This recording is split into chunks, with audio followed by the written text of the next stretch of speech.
friends, welcome back to my channel. Today I'm doing a January recap video where I'm talking about the 15 books that I read this month with spoiler-free reviews and ratings.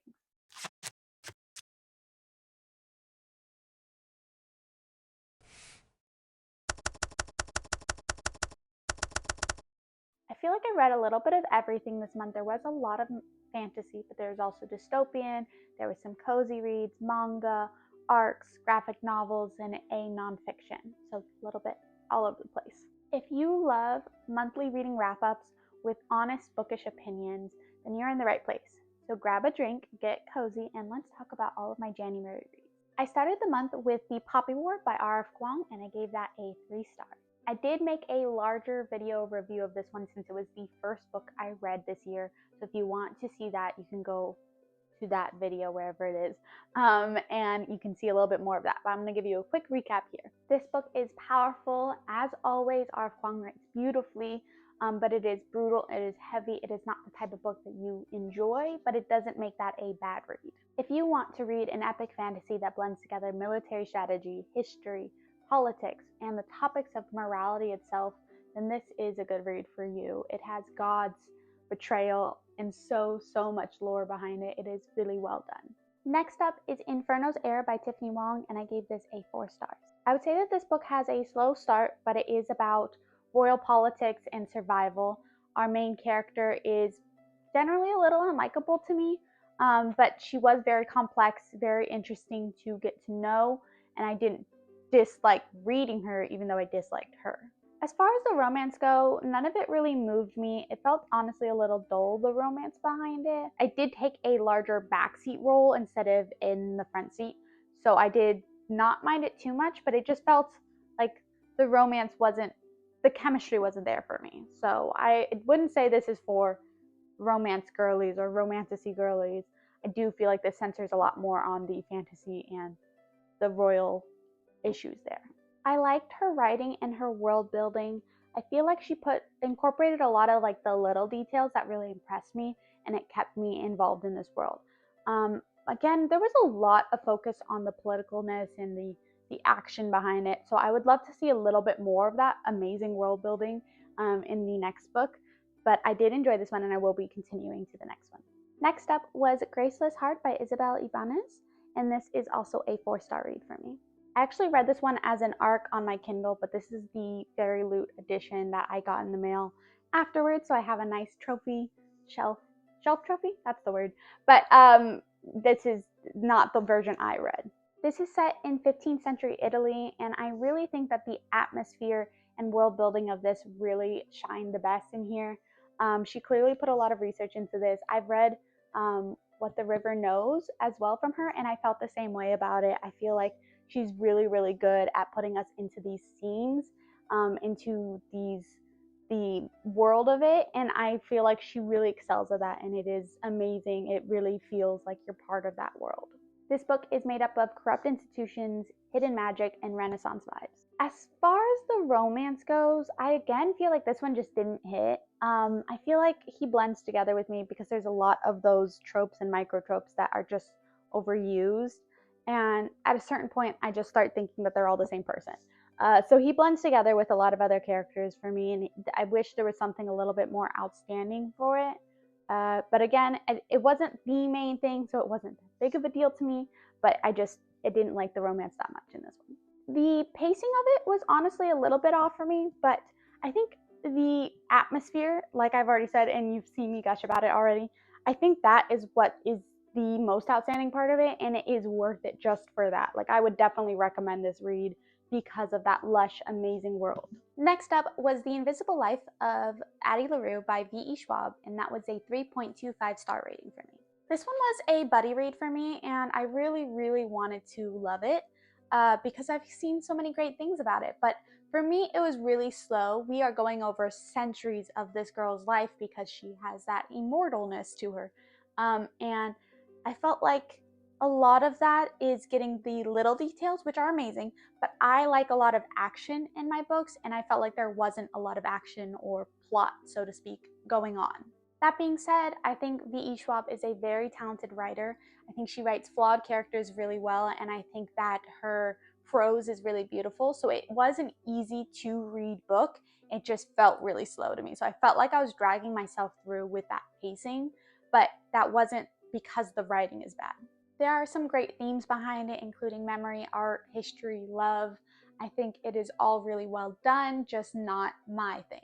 Next up was The Unwritten Rules of Magic by Harper Ross, and that was a 4-star read for me. This book focuses largely on the family dynamics of a 3-generational family after the loss of our protagonist's father. Our protagonist is a mother, and she has a really rocky relationship with her mother, and her teenage daughter is kind of pulling away from her. That is when she finds her father's typewriter and finds out that it is magical. So she is set to work on trying to rewrite the story for the 3 of them, but finds out the magic has a cost. Some themes behind this book include control, regret, grief, love, and memory. I will say I don't typically read a lot of books with magical realism, but I feel like it has a certain charm to it. It is nearly a fiction story, just with that one magical element that really adds a little whimsy to it. But I think it does feel more like a fiction book because it is focused so much on that family. I think the writing was really well done. I was pulled into it very easily. I also feel like this was like a healing journey and very well thought out at that. I think the biggest message behind this is that seek for control of a mother wanting to make sure her mother's well and her daughter's well, and trying to control all of that when you can't. And I think that exploration through the magic was really well done. It was really beautifully placed for a lesson. The only reason I'm giving it a 4-star instead of 5 was that the main character was pretty judgmental, and I felt like a disconnect between her and I because of that. I just did not enjoy her character as much as I would like. I understand the seek for control and wanting to make everything perfect and happy. However, she was also just really judgy about people, and that bothered me quite a bit while reading. So I gave it a 4-star instead of 5 stars, but I do think there's a lot to love about this story. I think there's a good message, and I would recommend it. Next up was Watch Me by Tahereh Mafi, and I gave this a 4.5-star rating. I feel like Tahereh Mafi has a direct line to my heart. She knows exactly what I'm gonna like in a book. I really loved the Shatter Me series, and I was so excited to start this one. I waited until the new year so that I can fully enjoy it as a series. I get to read book 2 in a couple months, or soon. I don't know when it is actually, but I do have it pre-ordered. Anyways, I love seeing James grown up. There's so much change to him, and yet he's still the same character at heart. I love seeing him now, and we even get to see glimpses of our other characters, which kind of feels like coming home after a while of being away from these characters. It is beautiful to see them all now living their lives after the fact. Despite going back into the past with our favorite characters, this still feels like a very fresh new series. We have an old foe, the reestablishment, now on Ark Island, that still feels fresh because of all of its technological advancements that are putting them ahead. I think that the tension and stakes in this book were a lot lower than the Shatter Me series, just because there is all that rebellion and etc. etc. I don't want to spoil anything for Shatter Me either, but I feel like for this one, we don't have a lot of that yet. And I think that's fine because it's the first book in a series, and I'm sure we're going to ramp up to what's really going on, the dangers behind it. But compared to it, I did feel like this was a lot more low stakes. Our new female main character, Rosabelle, is struggling with her identity as an assassin for the Ark while also trying to save her sister. And I think she's a likable character. You've heard me say, I didn't have a lot of likable characters this month. You've heard me talk about them, but I did like her. I just wish we could see a little bit more of her. I would like to see the rest of the series focus a little bit less on the romance. It felt very heavily in here. And I think with the Shatter Me series, there is definitely a prevalent romance subplot. However, the dystopian aspects and the stakes, like I said, are much higher. And I think that that pulls away from that romance. It keeps you focused on what's really happening. And I feel like this book relied a lot more on the romance because there wasn't those high stakes. So I'd like to see more of those stakes and less of the romance. Not that I dislike the romance, I just would like to see less focus on it. I am excited to see where book 2 goes, and I do have it pre-ordered, and I'm excited for it. So I would recommend, if you've read the Shatter Me series, to read this one. If you haven't read the Shatter Me series, start with that one. Don't jump to this. Next up was Produce Your Life by Jeannie O'Neill, and this was a 4.25 stars. This is a book I got at a book fair with the author there. And I think this is a really uplifting book. It is about creating a creative life for yourself, a creative career for yourself without sacrificing financial freedoms and feeling like you can't do it because you don't have those finances. There are 3 parts to this story. There is part 1, finding out what you want to do with your life and planning it. Part 2, making connections and finding your community. And part 3, creating that financial freedom. I really enjoyed her writing. It is clear and it follows each segment with a highlight of her friends that have made it in the industries and seeing their journeys getting there. I think there's a lot of discouragement in the creative fields about you're not going to make much money that way, or you shouldn't follow this because it's unstable. And I like the way that Jeannie breaks that down and shows us how absolutely possible it is to have that lifestyle and that career without sacrificing for yourself, your life basically, by not having that money to sustain yourself. She connects her work as a producer as to how to plan out your life and create a production board to help get you to those goals. And I think that was really intriguing as well. I'm going to start my own soon here to make my own production board and get myself where I want to be. I think this book was really good, and I would definitely recommend it to other creatives that feel a little discouraged and don't know how to get to where they want to be. Next up was The Crescent Moon Tea Room by Stacy Savinsky, and this was a 2.25 star rating. This book is a cozy fantasy that follows 3 witch sisters that co-own a tea shop, but may have it taken away from this magical agency if they do not help 3 other witches fulfill their life's mission. It's an interesting premise, and I wanted to like it a lot, but honestly, the tension was just not there. From page 1, we kind of can see that all the sisters have different passions and that they feel a little held back by those passions because they can't do that while also running the tea shop. It just made me really uninvested in their journey to keep the tea shop when you know that that's not what they really want to be doing from the beginning. That being said, it was still a really cozy read, but I didn't enjoy it too much. Next up was Love at First Memory Volume 1 by Narumi Hasagaki, which was a 4-star read. This manga is about an heiress with a lot of money who got into an accident and now has amnesia. Only a day before the accident, she had just announced that she knew who she wanted to marry. When she wakes up in the hospital, there are 4 men claiming to be her boyfriends or the person she's engaged to or things like that. And so she has to figure out which one of them she's supposed to be with. We have her childhood friend, a wealthy man who apparently was arranged to be her husband, a celebrity, and a con man who we assume is there for her wealth. This leads us to trying to uncover who it was she felt that way about before and if her feelings will fall the same way after the amnesia. I think this was a cute and fun one, and I'm interested to see where the story is going to go. I do think our female main character is lacking a bit of personality. It's a lot wrapped up into the men, and so I would like to see her character grow a little bit more, see more of her. But that being said, I did enjoy it. I will be reading more. Next up was the Tea Dragon Festival by Kay O'Neill, and that was a 4.5 star read. This is book 2 to the Tea Dragon series, and it is a short graphic novel kids book. And I was so excited to get back into this world because I read book 1 quite a while ago now, and I loved it. I thought it was really cute. So reading book 2 was high on my list to get to.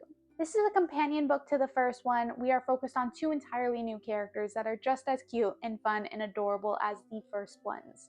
I think the amount of detail in this world is what really amazes me the most about it. At the end of the book, we have this glossary understanding the tea dragons, understanding the differences between the tea dragon and the dragons. We even have an advice column by one of the amazing characters that is from book 1. There's just so much detail into this world. It feels like the author is going on all these side quests trying to flesh it all out, and it really makes the world so inviting and expansive. It is well done. Next up, I had Heart of Arson by Kara Miyazami, and this was a 2.5 star read. I believe that this is from a local author to me. I bought it from a local book festival, and I was really excited for it.